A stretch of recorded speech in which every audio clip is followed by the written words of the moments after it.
Welcome to the Mobile Reach Splitware Overview demo. Today we'll walk through a field service type application on an iOS platform, as well as demonstrate how easily a Mobile Reach application can be altered and deployed using the Mobile Reach Application Studio. One quick note before we get started. While we're using BMC ITSM system as an example during this demonstration, the Mobile Reach platform can be used to rapidly extend any enterprise application or database to any mobile device. First, let's launch Mobile Reach Splitware and start by taking a look at the Mobile Reach Preferences screen. This is where you specify connection information as well as your enterprise application's username and password. This is a direct pass-through from your enterprise application and not a separate set of credentials for Mobile Reach. Just to mention, the third tab on the screen is to control the scanner operations within the Mobile Reach application. Now let's launch the incident application and see what it looks like. Initially, you come to a screen that summarizes all the tickets assigned to you and allows you to group and sort them however you wish. Personally, I like to handle my critical tickets first, so I'm going to group my tickets based off of priority. Now I'm going to start on the first use case, which is working an existing ticket from my queue. The first ticket I would like to work is number 240. Upon selecting this ticket from my queue, I get presented with a detailed view containing all the relevant details for ticket 240.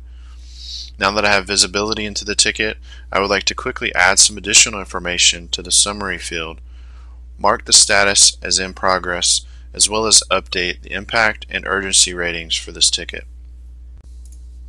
Next, I'll review the customer section of the incident record. This tells me the contact information for the customer who has the issue. I can select the phone number field and press the dial button to make a phone call directly out of the Mobile Reach application to the user associated with the incident record.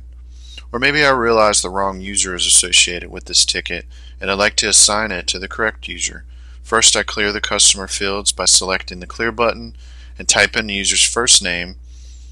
In this case, that user's first name is App, and press the search button, which retrieves the list of customers with the first name App. Now I need to select the correct user, which copies the user's information directly into the incident record. In this example incident application, there are a lot of other useful fields such as dependent categorization menus, work log history, and the ability to create new work info records on the fly. Categorization information fields are typically a set of fields set up with parent-child relationships. This is a convenient way to navigate a large number of categorization records quickly. Work info history is a very important part of the process to ensure that technicians are able to log the work they are performing while they're out in the field. All of these features increase the accuracy of your enterprise application and ultimately provide you a more complete picture of your environment. At the top of the work log view, there is a table containing any note records associated with this incident record.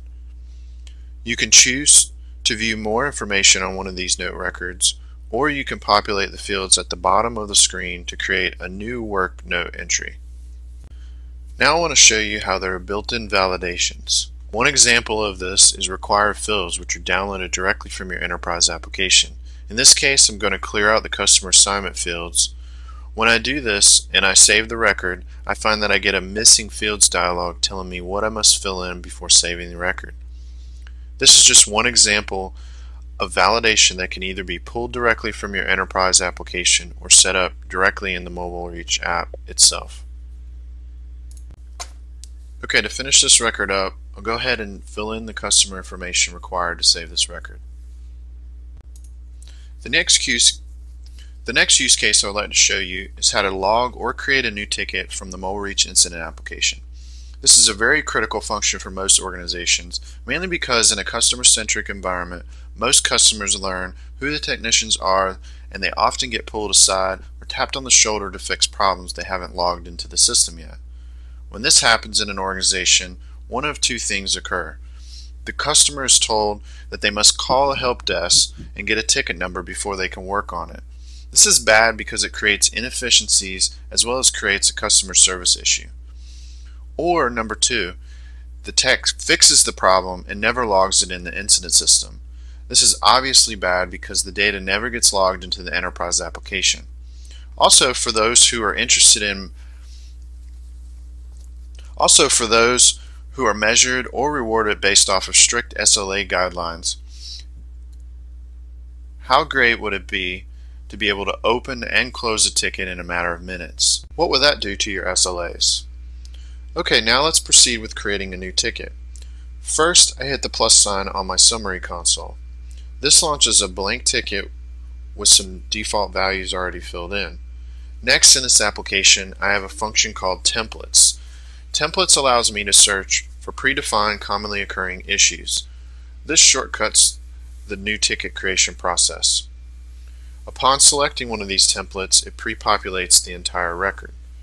Now all I need to do is specify some specific fields like summary, select an existing customer, and save the new record. In a few seconds, I've submitted a new ticket. Now I'm going to sync to the server and I can see the new record number 258 as well as the changes to the ticket 240 in my remedy console. If you recall, I also created a new work info event, so I can also view that within the remedy console. I can also update in my desktop console, save the changes, and see them reflected on my iPhone. To demonstrate this, I'll update the summary field using the desktop client and save the incident record. Now let's move back to the mobile device, and once the sync completes, you'll see the ticket number 240 has been updated with the summary field changes that I made on the desktop client.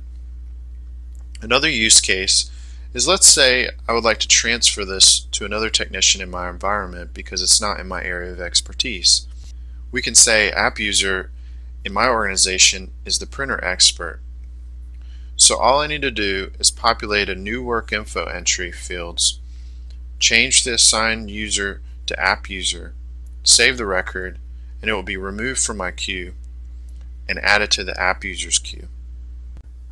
Now I'm going to go back in to my mobile reach preferences and update my credentials from app admin to app user.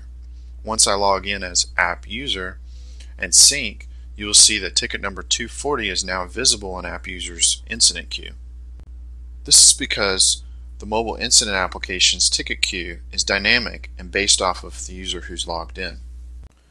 So now that we've taken a look at an example application, let's see how easy it is to customize this application using the App Studio. To do this, I will open the example application up in the App Studio console.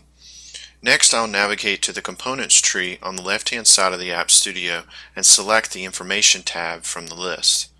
Now I need to find the appropriate field component I wish to add to my application from the Toolbox pane below the components. Now all I need to do is double-click on this field or drag and drop the field into the center preview screen. This just added two fields to the bottom of the Information tab, Status and Source. That's all there is to it.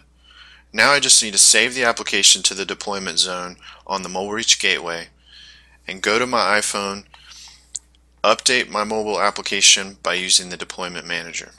Once I launch the Application Manager on the iPhone, I'll either get a checkbox indicating that my applications are up to date, or a sync arrow icon indicating that there is a more recent update available.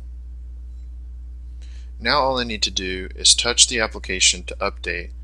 It will then prompt me to download the update. Now if I open the application up, you'll see that there are two fields now present at the bottom of the Information tab. These are the two fields that we added in the Application Studio. It's as easy as that. With a few simple clicks, you can customize your Mobile Reach application. This concludes the Mobile Reach Splitware overview demo. Thanks and have a great day.